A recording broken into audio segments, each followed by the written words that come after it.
For 12 years, my life was a blueprint. Not just in the literal sense, though that was my job, but in the way I structured my days, my ambitions, my entire being. I was an architect, but more than that, I was Arthur Vance's protege. Vance and Associates wasn't just a firm. It was my home, my family, my future. I started there as an intern, fetching coffee and running prints, my eyes wide with awe at the models of community centers and libraries that filled our studio. Arthur saw something in me, a spark, he said, a dedication that mirrored his own younger self. He wasn't just a boss, he was my mentor, the father figure I'd never really had. I gave him everything. My 20s bled into my 30s in that studio. I sacrificed relationships, holidays, weekends. My friends would be out, living their lives, and I'd be there, under the warm glow of my desk lamp, refining a roofline or calculating the perfect load-bearing capacity for a children's wing. I loved it. I truly did. That work was my oxygen. I believed we were doing something good, building spaces that brought people together, that fostered community. Every brick, every beam, felt like a piece of my own soul being made permanent in the world. My routine was a well-worn path. Up at 5, in the studio by 6:30 with coffee for Arthur and myself, a quick lunch at my desk, and often working until the city lights outside twinkled like a fallen constellation. I knew the security guards by name. I knew the specific creak of the third step leading up to the main office. That place was mapped onto my heart. I was lead architect on the Northwood Community Library project, my biggest design yet. It was my baby. I'd spent 3 years on it, every line drawn with intention and love. It was going to be my masterpiece, our firm's masterpiece. I thought my future was as solid as the foundations I designed. The day it all shattered started like any other. I was at my desk before the sun was fully up, reviewing the final schematics for the library's atrium. Arthur called me into the main conference room at 10. I grabbed my notepad, assuming it was a project update. But when I walked in, it wasn't our usual team. It was Arthur, flanked by 2 strangers in severe, expensive suits that looked out of place in our creative, slightly cluttered space. The air was cold, clinical. Arthur wouldn't meet my eye. He just stared at a point on the polished table, his jaw tight. One of the suits, a man with a face like a clenched fist, did the talking. He introduced himself as being from a large, multinational development corporation. He used words like acquisition, streamlining, and restructuring. It was corporate jargon, but the meaning was clear, like a wrecking ball in slow motion. They had bought us. Vance and Associates, my home, was now just a tiny, insignificant subsidiary of a faceless giant. Then Arthur finally looked up, and the look in his eyes was worse than any anger or disappointment. It was empty. He cleared his throat. As part of this transition, he began, his voice a monotone I'd never heard from him before, we've had to reevaluate our staffing needs. Your role, your position has been deemed redundant. Redundant? The word hung in the air, thick and suffocating. 12 years of my life, my sacrifice, my loyalty, my soul poured into every project, and I was redundant. It was like he was telling me I was unnecessary, that my existence was superfluous. I looked at him, searching for the man who had called me his star pupil, who had toasted my promotion with tears in his eyes. He wasn't there. Only this hollowed-out stranger remained. Arthur? I whispered, my voice cracking. The Northwood Library. I have the final specs. He shook his head, a tiny, almost imperceptible motion. The new team will be taking over the project, he said, his voice flat. They have their own lead. The 2 suits just watched, their faces impassive. I was nothing to them. I was a line item on a spreadsheet, a cost to be cut. I felt the blood drain from my face. The room started to feel like it was tilting. I could hear my own heartbeat, a frantic, panicked drum against my ribs. I had been so proud to work for him, to build his vision alongside him. And he had sold it. He had sold us. He had sold me. I was escorted back to my desk by one of the suits, who stood there, arms crossed, as I packed my personal effects into a sad little cardboard box. My colleagues, my friends, stared from their desks, their faces a mixture of pity and fear for their own jobs. No one said a word. The silence was a physical weight, pressing down on me. As I walked out of that studio for the last time, clutching my box of memories, I passed the scale model of the Northwood Library. My library. My dream. In that moment, it looked like a tombstone. At that moment, my floor disappeared. It was the pain more profound than any physical blow, a severing of identity, a betrayal that echoed in the deepest parts of me. It wasn't just a job, it was my life. And it was gone. It was the dor mais profunda que já senti. Se você já passou por uma grande decepção e entende o que é ter o coração partido, por favor, curta este vídeo para eu saber que não estou sozinha nesta jornada. The weeks that followed are a blur of gray. My apartment, once my sanctuary, became a prison. The silence was deafening, broken only by the hum of the refrigerator and the frantic, looping thoughts in my own head. I'd wake up at 5 out of habit, my body ready to go, but there was nowhere to go. I'd just lie in bed, staring at the ceiling as the sun rose and cast long, accusing shadows across the room. My life structure had been demolished, and I didn't know how to build a new one. I sent out resumes, dozens of them, my fingers typing out the same hopeful, professional words over and over. A dedicated and passionate architect with 12 years of experience. It felt like a lie. The passion had been extinguished, snuffed out in that cold conference room. The replies were either polite rejections or, more often, just silence. The industry knew about the acquisition. I was just another piece of debris from the explosion. The money from my last paycheck dwindled with terrifying speed. I started cutting back. First, the small luxuries, coffee from the cafe, takeout. Then the necessities. I'd stand in the grocery store for an hour, calculating the cost of every item, my hand hesitating over a carton of eggs that seemed like an extravagance. The shame was a constant companion. When my mom called, I'd force a cheerful tone into my voice, telling her I was fine, just taking a little break. I couldn't bear to tell her the truth, to see the worry in her eyes. I felt like a failure. The rent was the biggest fear, a monster lurking at the end of each month. My landlord, Mr. Chen, was a kind but firm man. When the first of the month arrived, and my bank account was a wasteland, I felt a panic so pure and cold it was hard to breathe. I ignored his calls for 2 days, hiding in my apartment like a fugitive. Finally, I saw the eviction notice taped to my door. It was clinical, official, and it felt like a death sentence. That was the bottom. I sat on my floor, leaning against the door, the notice crumpled in my fist, and I just sobbed. Not quiet, dignified tears, but ugly, guttural sobs that tore through my whole body. I had nothing left. I was redundant. I was a failure. I was about to be homeless. The next morning, I was woken by a knock. It was Mr. Chen. I opened the door, ready to beg, to plead for more time, my face puffy and stained with tears. But he wasn't angry. He looked confused. He held up a receipt. "I don't understand," he said. "The payment came through this morning. The full amount. For this month and the next." I stared at him, dumbfounded. "What?"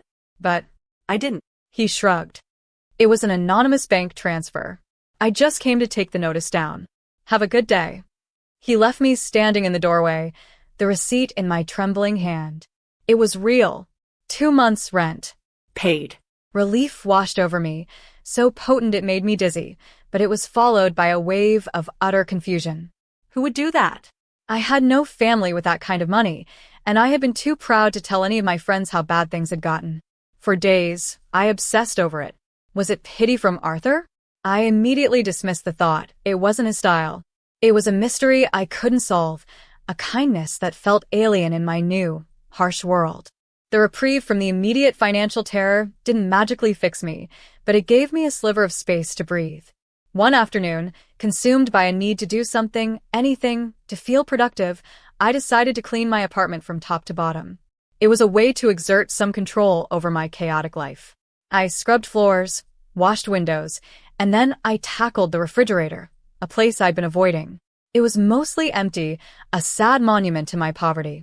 As I was wiping down the back of the top shelf, my fingers brushed against a piece of paper, tucked into a small crevice and forgotten. It was an old postcard, faded and soft with age. On the back, in my grandmother's familiar, elegant script, was a recipe. It was for her sourdough bread, the one she called Hearthstone loaf. She always said the recipe was a family secret, passed down through generations. It wasn't just a list of ingredients. It was a story, full of notes in the margins about the feel of the dough, the smell of the starter, the way the crust should sing when it came out of the oven. I hadn't thought about that bread in years. My grandmother had been the heart of our family, and that bread was her magic. It could mend arguments, celebrate births, and comfort the grieving. Holding that postcard, I could almost smell it, the tangy, earthy scent filling her warm kitchen. It was just a recipe, but in the sterile emptiness of my life, it felt like a message, a lifeline thrown from the past. It was a blueprint for something I could create, not with steel and glass, but with flour, water, and my own 2 hands. It was the smallest, most fragile Fresca da Esperança. That postcard became my new obsession. It was a project, a design challenge more complex and meaningful than any building I had ever worked on. First, I needed a sourdough starter, the living heart of the bread. My grandmother's notes said it had to be cultivated, fed, and nurtured like a living thing. I spent my last few dollars on a bag of whole wheat flour and began. My first attempts were disastrous. I created a sticky, lifeless sludge that smelled vaguely of old socks. I tried again, and again. For a week, my tiny kitchen counter was a science experiment gone wrong. I followed her instructions to the letter, learning the rhythms of feeding the starter, watching for the tiny bubbles that signaled life.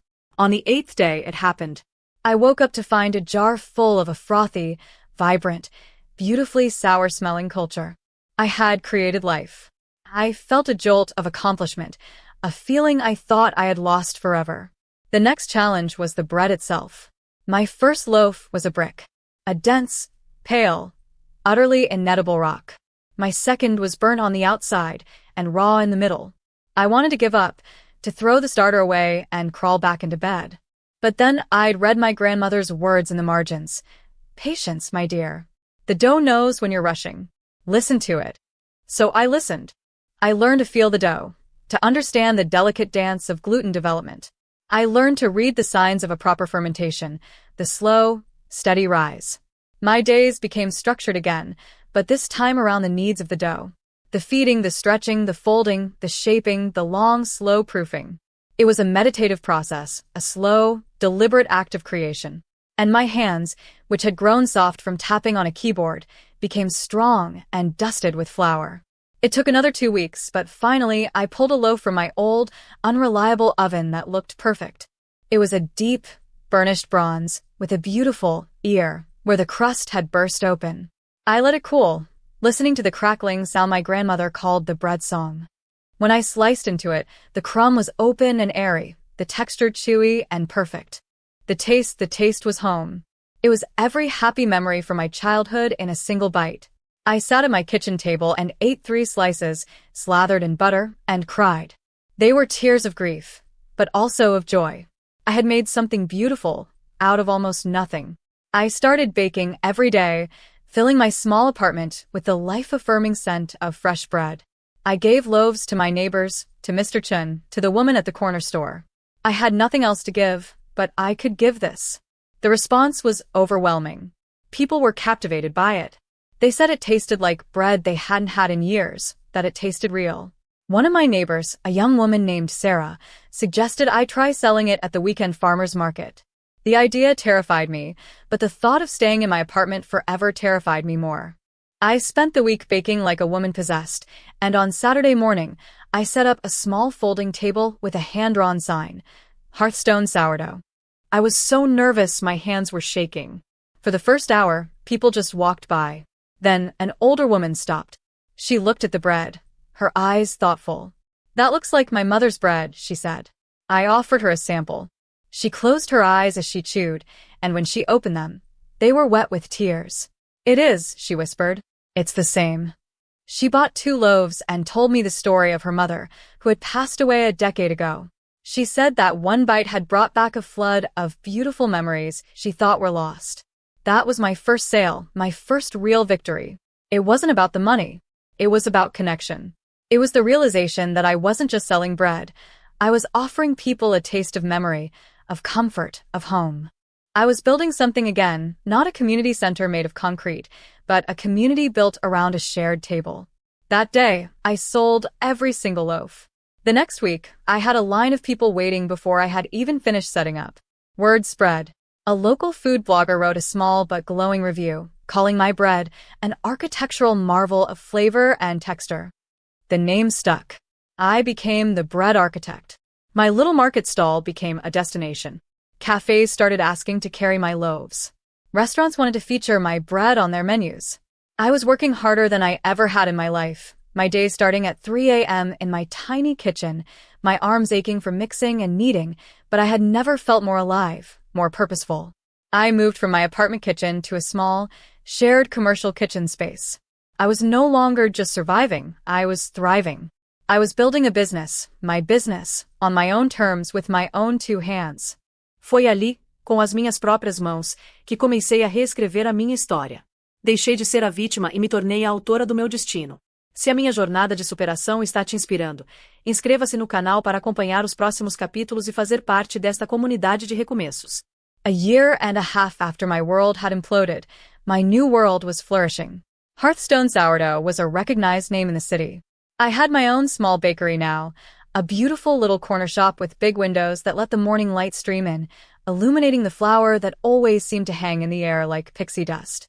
I had 2 employees, and the smell of fresh bread wafted down the street, drawing people in. It was my sanctuary, a place I had built not from blueprints and steel, but from a family secret and the ashes of my former life. One Tuesday afternoon, during a lull, the little bell above the door chimed. I looked up from the counter, a smile ready for a customer, and the smile froze on my face. It was Arthur. He looked older, grayer. The confident, paternal warmth he once radiated was gone, replaced by a tired, strained look around his eyes. He was wearing an expensive suit that seemed to hang on him, and he looked profoundly out of place amidst the rustic charm of my bakery. He walked towards the counter slowly, his eyes taking in the racks of cooling bread, the sacks of flour, the happy hum of the place. He looked at me, and I could see a flicker of something in his eyes, surprise, maybe regret. "Hello," he said, his voice quiet. I heard you were doing something remarkable." I wiped my floured hands on my apron, my heart beating a steady, calm rhythm. The frantic panic I would have once felt was gone. I was no longer the frightened protégé desperate for his approval. "Hello, Arthur," I said, my voice even. "What can I get for you?" The question hung between us. It was a simple customer service line, but it was also a statement. "You are a customer here. We are not what we were." He seemed to flinch. I just wanted to see you. To talk." He cleared his throat. "What happened the way it happened. I was wrong. It was a terrible thing. The corporation, they put pressure on me, and I folded. I regret it every day." He looked down at his polished shoes. "I sold my soul, and for what? I hate it. It's all spreadsheets and profit margins. We don't build anything beautiful anymore." I listened, but I felt a strange sense of detachment. His pain was his own. It no longer had the power to wound me. "You did what you thought you had to do, Arthur," I said, and I was surprised to find that I meant it. "And you did me a favor." He looked up, confused. A favor? "I destroyed you." I shook my head, a small smile playing on my lips. "You destroyed a life I thought I wanted. But you set me free to build the one I was meant to have. I wouldn't have this," I gestured around the bakery, "if it weren't for that day. So, in a strange way, thank you." His shoulders slumped. This wasn't the reaction he had expected. He had come for absolution, perhaps, or to see me broken, to feel powerful again. He found neither. He found a woman who was whole without him. Then, a thought that had laid dormant for a long time surfaced. "The rent," I said suddenly. "Back then, someone paid my rent for 2 months. Was that you, Arthur? A guilt payment." He looked genuinely puzzled. "No," he said, shaking his head. "It wasn't me. I wish I could say it was. It was the truth." I could see it in his eyes. He left a few minutes later, after buying a loaf of bread that I insisted he pay for. As I watched him walk away, a shadow of his former self, I felt not anger or triumph, but a quiet, settled peace. The final piece of the puzzle clicked into place later that week. I was delivering bread to Mr. Chun, my old landlord, for his family dinner, a tradition we had started. I thanked him again, as I sometimes did, for his patience with me when I was struggling. He smiled. "No need to thank me. I always knew you were a good person. Just like old Mr. Henderson. The name stopped me. Mr. Henderson had been the elderly superintendent of my old apartment building. A quiet, kind man who was always fixing things and who I'd often see when I came home late from the firm. He had retired and moved away shortly after I started the bakery. What about Mr. Henderson? I asked. Mr. Chen's eyes twinkled. He was the one, you know. He came to my office with his life savings in a shoebox. Said he'd seen you working so hard for years, saw the light go out in your eyes, and couldn't stand by and watch you lose your home. Made me promise never to tell you. The air left my lungs. It was him, a near stranger, a quiet observer on the periphery of my life, had been my anonymous benefactor. Not a person from my past seeking forgiveness, but a person who saw my present, my humanity, and offered a simple, profound act of kindness. That was the real closure. Betrayal had come from the man I treated like a father, but salvation had come from a man whose name I barely knew. Today, my life is still a blueprint, but it's one I draw myself each day. I wake before the sun, not with a sense of obligation, but with a feeling of purpose. The first thing I smell is the sweet, tangy aroma of my sourdough starter, a living thing that breathes with the rhythm of my bakery. My legacy isn't in steel towers or glass atriums.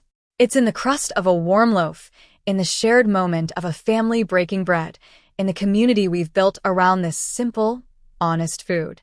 I found my peace not in getting an apology or seeing the person who hurt me fail, but in building a life so full and beautiful that the past simply lost its power. I learned that sometimes the foundations of your life have to be completely demolished so that you can build something stronger, something truer in their place. My hands are not the hands of the architect I once was. They are scarred with small burns from the oven, permanently dusted with a fine layer of flour, and stronger than they have ever been.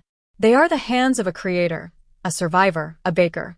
They are the hands of a woman who is finally, truly home.